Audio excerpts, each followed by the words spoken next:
Welcome to Movie Slice. Quick, fun recaps of your favorite movies. Sharp, funny, and to the point. Hit subscribe and get your perfect slice of cinema. The movie Osiris begins in 1977. The space probe Voyager 1 takes the first photo of the Earth-Moon system from 1.6 miles away. In 1979, it flies past Io, one of Jupiter's moons. It discovers that its surface has volcanic activity. In 1980, it flies past Saturn. In 2012, Voyager 1 leaves our solar system and enters interstellar space. Meanwhile, on Earth, a group of American soldiers is in the middle of a mission in a dangerous war zone. Two enemies almost surprise them, but they react quickly and bring them down. As bombs go off in the distance, the team keeps moving as they kill any opponent that gets too close. They take some stairs to reach a balcony, and the snipers get into position to start shooting enemies from above. The rest of the team searches the building to kill every man in their way. Dozens of men fall one after the other, with no mercy until the building is clear. Afterward, the team takes the street again and sees jets fly above town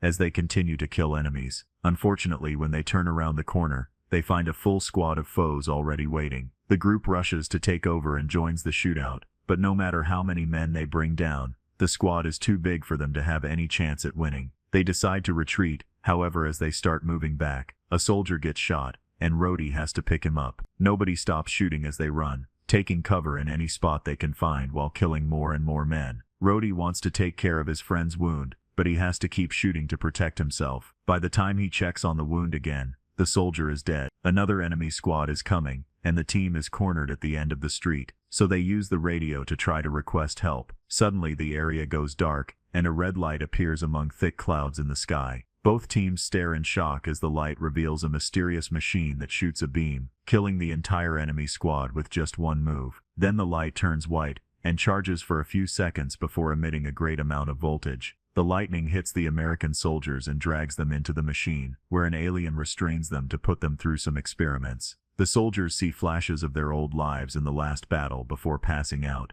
Sometime later, the team is frozen inside a strange device. Suddenly, the machine is turned off and the soldiers wake up as they are ejected. It takes them a moment to recover, as they throw up all the liquid in their lungs. Jax recognizes it as stasis resin, which should dissolve quickly. However, he doesn't know why he has that knowledge. The team doesn't know where they are, and thinks maybe the Russians or the Chinese kidnapped them, but the writing on the machines isn't from Earth. Reyes finds a plaque with their names and unit designations, but he doesn't understand why he knows that either. All their guns are topped off, and the last thing they remember is the shootout on the street, followed by the lightning. Leader Kelly says they should get moving before their kidnapper finds them. There's a big circular door at the end of the corridor, but pressing the button won't open it. The soldiers work together to open it manually. After taking another hallway, they find a second door that has been warped off its track. Rhodey notices a vent hatch on the wall and sends Reyes to investigate. With a light in his mouth, Reyes crawls through the vent and finds multiple routes, so he takes the only way that has any light left. Eventually he finds another hatch and comes out on the other side of the vent door. After he informs the team, they also enter the vent to join him. A closer look at the door from this side shows some nasty burns and impact marks,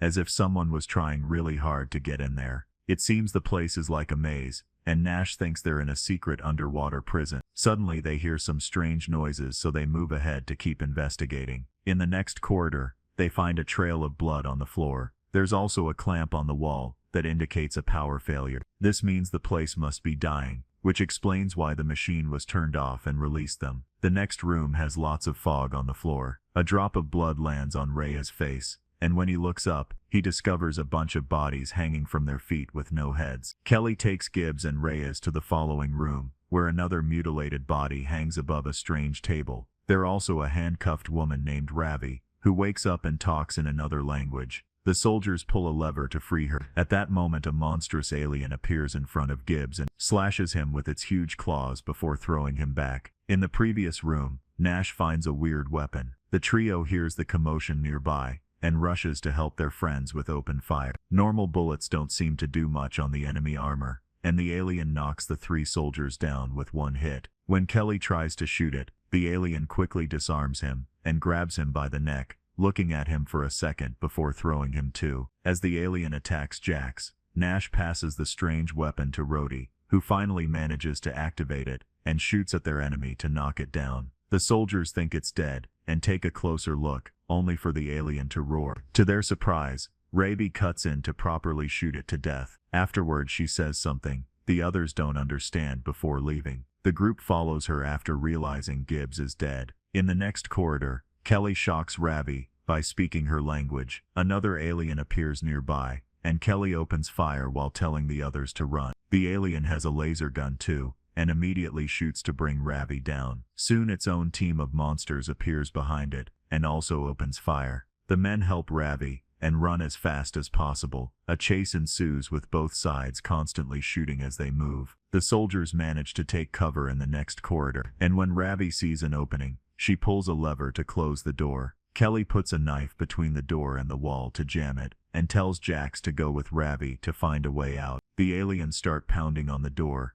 and the soldiers back off, knowing it won't hold for long. Jax and Ravi find a hole full of cables and climb through it until they reach a vent. Reyes tells the others to follow the duo and stays behind as a distraction. When the door finally opens, Reyes shoots at the first alien to knock it down, causing the door to close again. However, all the monsters manage to break through and come for him, so Reyes runs to the hole too. When he reaches the vent, an alien grabs his leg and pulls him back out. A second monster peeks inside, and Rhodey immediately blows its head up. The team eventually finds an exit and pushes some metal beams to enter a room. After hearing that Reyes is dead, Nash freaks out as he yells about meeting aliens. Kelly calms him down before asking Rhodey why he knows how to use the laser gun, but Rhodey doesn't remember. Jax tries to take care of Ravi's wound. However, she swears she's fine. Her words are translated by Kelly, who doesn't know why he understands Russian. He tries asking her questions, and she calls the men sleepers before confirming that the monsters are aliens. After explaining that they're on a spaceship, Ravi reveals she knows English and tells the team they need to go to a safe place. Nash continues to freak out,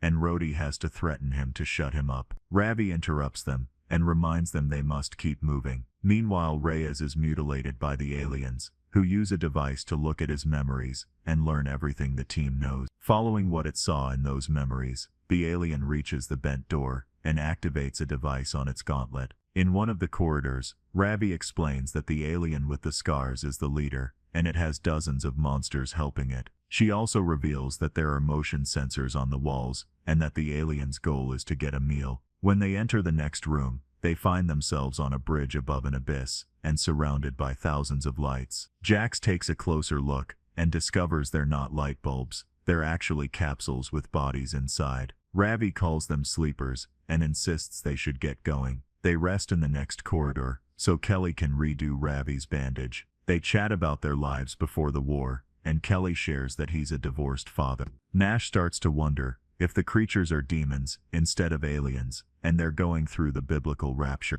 Minutes later, the team finds a hangar full of containers. Ravi explains that they contain all the items that the aliens stole from Earth. Rhodey thinks it's strange the aliens haven't attacked and theorizes they're moving ahead to box them in. Kelly agrees and announces they'll fight, ignoring Ravi when she says it's a bad idea. Jax volunteers to be the bait and goes to the hallway, where he starts singing. The aliens follow his voice to find him, and Jax quickly opens fire. After a few shots to keep their attention, he starts to run, so the aliens chase after him as they keep firing their laser guns. Jax occasionally turns around to fire back, not causing much damage, but still keeping them angry. Eventually Jax reaches the hangar, where he keeps taunting the aliens into following him. When the creatures reach a dead end, Nash shoots one in the head from his sniper spot. Then the rest of the team surrounds the enemies and opens fire, killing them all one by one. After they're done, Ravi points out that it was too easy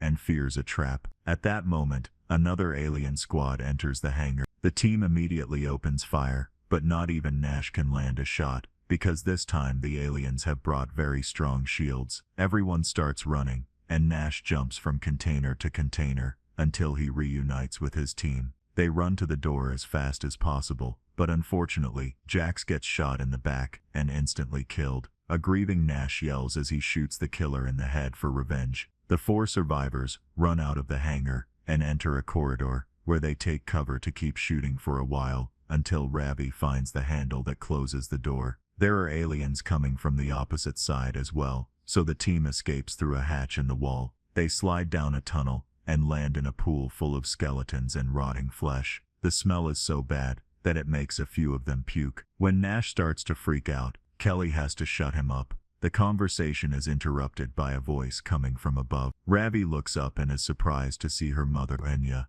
who immediately throws down a rope. Ravi climbs up and the women reunite with a hug. The soldiers use the rope too, and Kelly notices Anya's uniform, which indicates she's a Russian soldier. Anya guides the group through the corridors, always making sure to avoid the sensors on the walls. She takes them to a hatch on the floor, and they go down to the basement, where Anya locks the door. All the walls have been decorated with art. Kelly shares how his team woke up and Anya explains it was a trophy room. They only managed to escape thanks to the machine malfunctioning. She has lost track of time since she was kidnapped, but she thinks she has been here for about 20 or 30 years. The soldiers realize that Ravi was born on the ship. Then Anya reveals that there was an invasion. It turns out that Voyager 1 had a map to invite friendly aliens to Earth, but these evil creatures found it and used it to invade. First, they kidnapped the world's greatest military strategists and connected their devices to human minds to gather intelligence,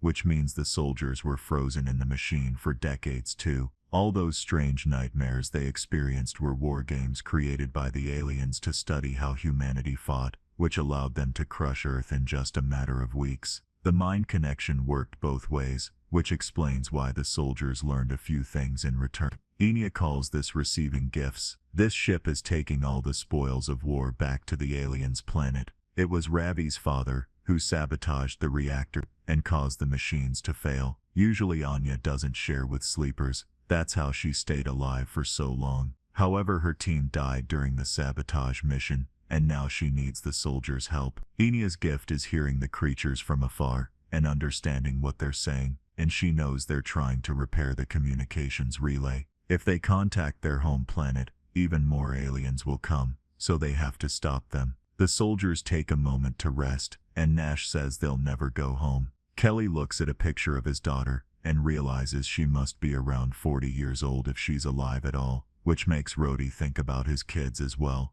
The team decides they want to fight and organize a plan with Anya. They think there are around 24 aliens left, and the comm center is on the top deck, where they're strongest. The vents can take them there, although the aliens will detect them immediately. Luckily, Anya has a bunch of explosives they can use. The group crawls through the vents to reach the top deck. Rhodey and Kelly agree to keep the aliens distracted while Nash and the women set up the explosives. Anya also gives Kelly a stolen gauntlet that will allow him to use a shield. The group splits and Nash's team soon makes it to the main room, where they watch the alien guards from a balcony. In the corridor, Kelly and Rhodey find a sensor covered in blood, so they look for a second one. Soon an alien receives the alert on its gauntlet. Kelly even shoots at the sensor to taunt the enemy. The guards in the main room are called away, so Nash's team can finally come out. While he keeps watch, the women install the explosives. Kelly and Rhodey hide when they hear the guards coming and wait for the right moment to shoot them both from behind. Backup quickly arrives and opens fire, so Kelly activates the shield, which allows him and Rhodey to keep fighting. An alien grabs one of its teammates to protect itself and pushes ahead, forcing the men to run away. They hide in a different corridor, and the shootout continues. However, one of the aliens detects something on its gauntlet and sends half its team in a different direction. In the main room, Anya hears the aliens coming. Kelly and Rhodey call them to warn them of the same thing while still stuck in the shootout, but there's no way for the trio to escape. When Kelly crosses the door, Rhodey closes it and tells him to rescue the others while he holds the aliens back. Then Rhodey goes all out against the aliens, shooting the laser gun until it runs out of power. He switches to his regular gun and gets close to one of the creatures, who picks him up through the shield. Rhodey is smashed against the wall before the alien takes a closer look at his face. He uses that moment to drop 2 grenades, causing a huge explosion in the corridor that kills him and the aliens surrounding him. The other half of the alien squad makes it to the main room, and the humans open fire to bring down as many as possible. At first they do well, but sadly more aliens with shields arrive. Anya makes Ravi leave and asks Nash to protect her. A bigger alien also shows up and opens fire to bring Anya down. Ravi cries out for her mother, and Nash has to drag her away when he sees Anya take out the detonator. The explosives are activated, and the resulting explosion blows up the whole room, bringing down the huge machine and all the aliens around it. In the corridor, Nash sees more aliens coming, and makes Ravi hide in the hatch. Then he starts yelling as he runs so the aliens chase after him without noticing the girl. He stops running at a dead end, where he starts singing the same song as Jax. Nash shoots down as many aliens as he can, and wonders if he should activate his explosives too. However, he's determined to survive, so he pulls out his gun again. Once she can't hear any more noises, Ravi comes out, only to find an alien nearby. Meanwhile, Kelly is shocked to find a room filled with humans locked in cells, begging him for help. When Kelly turns around, an alien knocks him out. He dreams about his daughter being happy on Earth, only for the aliens to suddenly kidnap her too. When Kelly wakes up, he's in one of the cells. Ravi is in the neighboring one, and has to tell him that the others didn't make it. The aliens enter the room, and grab Kelly by the neck to push him against the wall. Then they drag him through the corridors and take him to the strange table from earlier, where they hang him upside down. The alien grabs a blade and gets ready to strike, but at that moment it sees Nash hiding inside the table. With just one shot to the head, Nash kills the creature. Afterward, the duo makes their way through the corridor, killing any alien that comes too close. They reach the cells, and Kelly opens them to rescue the prisoners. More monsters are coming, so Nash opens fire with a laser gun, bringing down enemy after enemy. After all the prisoners are out, the soldiers close the door and run away with Ravi. Soon the aliens catch up to them, so the trio takes cover behind a wall and fires back. The humans are slowly running out of bullets, so Nash throws his belt with all the grenades, and Kelly closes the door to stop the resulting explosion from hurting them too. Nash rests against another door as he celebrates their victory, only to suddenly be stabbed by a blade. The alien leader enters the room, so Kelly tells Ravi to run before taunting the creature to keep its attention on him. He picks up a blade too, and starts fighting the enemy, who keeps bringing him down with blow after blow. The alien even throws Kelly against the roof before throwing his weapon, which Kelly has to dodge. Next, the alien activates his shield to hit Kelly with it too. After a couple of blows, the alien retrieves his sword and comes running at Kelly. The soldier waits until the monster is crossing the door to close it, which catches its body and kills it. Seconds later, Kelly reunites with Ravi, who is too scared to go out. Kelly moves first and she follows him to discover they are on Earth, which has become a wasteland. If you liked the video, subscribe to the channel, and activate the notification button so you never miss an updates. See you in the next video.